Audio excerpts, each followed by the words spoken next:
Carlos Alcaraz now into the hard court season. Will the success he had on clay and grass now carry over to the hard courts?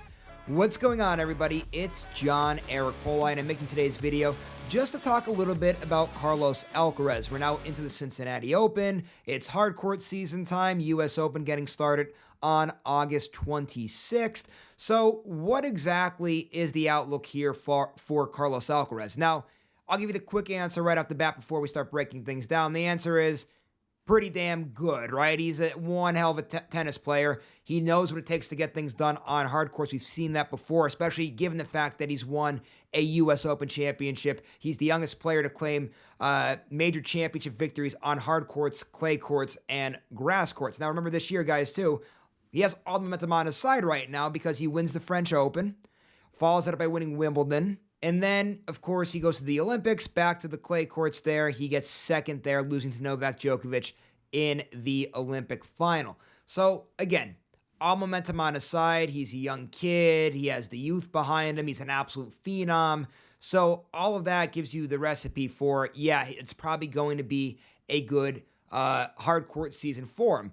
The big thing here, I'm kind of curious if the Cincinnati Open is going to play out because there are a few people that are out there to challenge Alcaraz in this hard court season. For example, you have Jannik Sinner, the world number one, won the Australian Open on the hard courts, also won the Miami Open earlier in the year here. So that's a guy that knows what it takes to get it done on hard courts, probably his best surface. He is the world number one. And I know Alcaraz having a great year, Sinner also having a great year. So Sinner's in play there.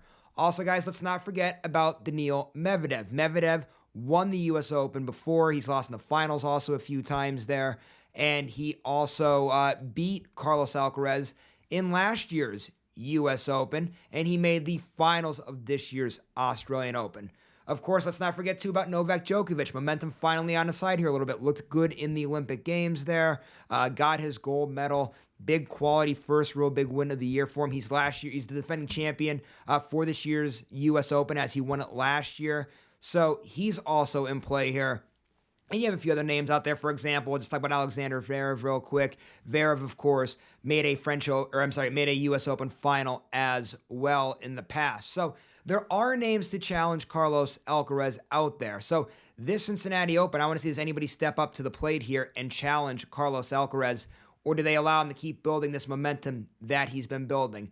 So I guess in terms of an outlook, again, the quick answer, yes, he's going to be good on the hard courts this year. I guess the more drawn out answer is there are names in play here. I don't think it's as big as a layup as everybody's making it out to be. But of course, all the answers to those questions are going to be answered very soon. Cincinnati Open going on right now. U.S. Open getting started on August 26th.